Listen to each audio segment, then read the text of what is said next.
So knowing how to solve an equation with a fraction in it is pretty important, and there's all different types of these equations, so you need to see a lot of them to get used to them. And I'm going to run you through, I'm going to start you off kind of easy and build you up with these. So here's what I'm talking about. I have some solve for x problem, which we've been working on in class, and it has a fraction involved, like x over 3 equals 8. Solve for x. This is one of the simpler ones. If you're doing what we're doing in class and you're putting the line down the middle and you're thinking about trying to get x by itself, the only thing we're really worried about is the 3. Right now, we know that fractions in algebra mean divide. So this means that x is being divided by 3. So if I want to get the 3 across this line, I have to do the opposite. And instead of dividing, I'm going to multiply. So I'm going to cross this out and write times 3 on the other side. 8 times 3 is 24, so x is going to equal 24. And I got my answer. Pretty straightforward. Here's the check. Remember how you check your answer? You just copy the problem from the start. So it was x over 3 equals 8. And then you circle your x and you put your supposable answer in there. So like 24 is going to go right inside of there. So instead of x over 3, it's going to be 24 over 3 equals 8. And what's 24 divided by 3? It's 8. So 8 equals 8. Check. So I know I'm doing something right here. So to get rid of a fraction, the strategy is multiply it to the other side. Now you have to be careful with that rule because there's all different types of fractions out there, but that's the concept. So let's look at a different one here for a second. Let's say you had x over 6 equals 2/3. Two fractions in the problem. We call this a proportion when there's two equal fractions. So line down the middle, we're going to solve this thing. And I want to get rid of the 6 like in the last problem how I wanted to get rid of the fraction. So I can do the same thing. I can cross it out and write times 6. But I'm also going to do the same thing on the other side. I'm going to cross it out and write times 3. So both fractions are going to go away and multiply to the opposite sides. Now 3 times x is 3x. It's just like what it sounds. And 2 times 6 is 12. So I get 3x equals 12, and now I know how to solve it. My next step is, oh yeah, divide by 3, divide by 3. X is going to equal 12 divided by 3 is 4. And I got my answer. So this is kind of an easy way of doing two fractions. Just cross out the bottoms and multiply them across. So how about this one? What if I made the fractions just a little bit more complicated and I said now I have x plus 2 over 8 equals, how about 1/4? X plus 2 over 8 equals 1/4. Line down the middle, we're going to solve this thing. We're going to do it exactly like the last problem, where I'm going to cross out the bottom and write times 8, cross out the 4, and write times 4. There's a catch to this one, though, so you're going to have to be kind of careful. This side's easy. 8 times 1 is 8, no problem. But the other side, the trick on the other side is it's 4 times all of this. So put a big parenthesis around everything. It's 4 times x plus 2, and 4 times x plus 2 requires us to use the distributive property.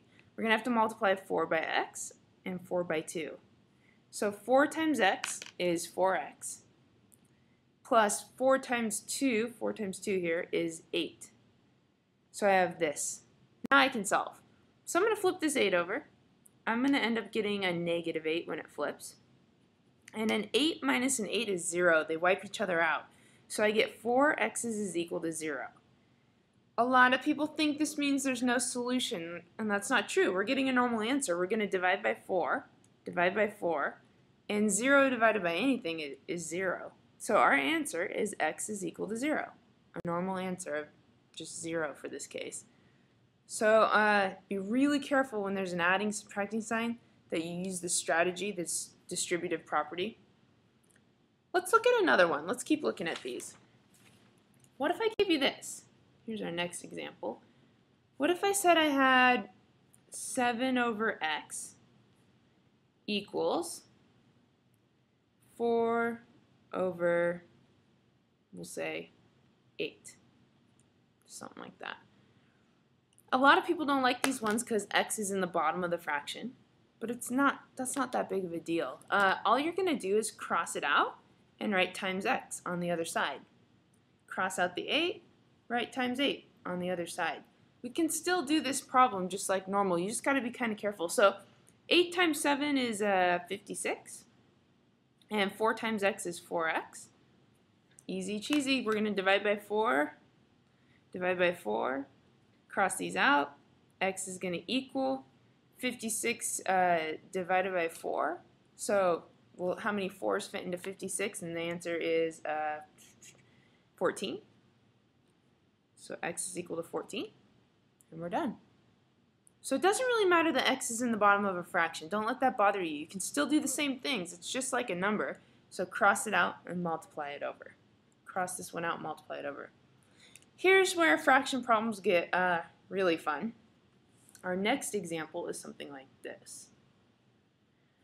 Let's say you have x over 3 minus 2 equals 6.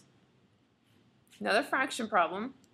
Right away when I put my line down the middle, what I don't want to do is cross out the 3 and write times 3 like we were doing in the other problems, because first I can flip the minus 2. So flip things if you can flip them. Move the minus 2 across the line, make it a plus 2. That seems like a good first step. And 6 plus 2 is 8. So now I get x over 3 equals 8. And now I know how to solve this. It's back to, I think this is like our first example where we're going to cross out the 3, write times 3. X is going to equal 8 times 3, which is 24. So 24 is my answer. So be super careful if the fraction is not by itself. If there's other things going on, take care of the other things first. Flip, do whatever you need to before you start multiplying the fraction. Okay, so let's look at another one. How about this? Let's say you had 2/3 x minus 4 equals 3. And you wanted to solve. There's a lot of ways we could do this. We're going to put a line down the middle. If you really don't like a fraction, there's one guaranteed way of getting rid of it right at the start. But first, let's do it the way we would have in the last example. We would have moved this 4 over and made it a positive 4. So let's do that. Make it a plus 4. 3 plus 4 is 7. So I have 2/3 x, which I'm going to rewrite as 2x over 3 equals 7. Now I can get rid of this fraction by multiplying the 3 over times 3. And I'm going to get 2x equals 7 times 3, which is 21. And then I'm going to divide by 2. So divide by 2, divide by 2. 21 divided by 2 is 10.5. So my answer is a decimal, 10.5. And I'm done. These fractions, 2/3 x, really mean this, 2x over 3. So if it helps to rewrite it, go ahead and rewrite it. It seems like a simple plan. There's another way we could have done this one, and so I'm going to redo it over here. 2/3 x minus 4 equals 3. Line down the middle. Same problem again. I'm not changing it at all. I just want to show you another way. Some people really dislike fractions and want to get rid of the fraction immediately before doing any flipping, and that's fine. We're going to get rid of a 3 here. But if you do that, the way you get rid of it is you're going to times everything in this whole problem by 3. So you're going to have 3 times this, 3 times this, 3 times this. Anything in the problem has to be multiplied by the fraction. Now this is going to cancel. That's the whole point of it, so that we just have a 2x. But you've got to do 3 times 4, so minus 12. 3 times 3 is 9. Now solve the equation. Now it's good, the fraction's gone. So if I add the 12 over, make it a plus 12. 9 plus 12 is 21. So 2x equals 21. Divide by 2, and we're back to the same story. 21 divided by 2 is 10.5. So same answer, 2 different ways of doing it. You can either flip first and then deal with the fraction, or you can immediately get rid of the fraction, which sometimes has its perks. Let me show you why I would ever want to do it that way. What if I gave you this? Give you a little bit of a bigger problem here. What if I told you I had 1/2 x minus 4 plus, we'll say, 3/2 x equals 12. Two fractions on the same side, both of them with the x's. I'm going to put a line down the middle and try and solve this. This is a good example of a problem that I would want to get rid of the fractions. They both have 2's in the bottom, so if I go times 2, times 2, times 2, times 2, it'll make this problem easier. Each of the times 2's goes with everything, and it kind of kills these fractions.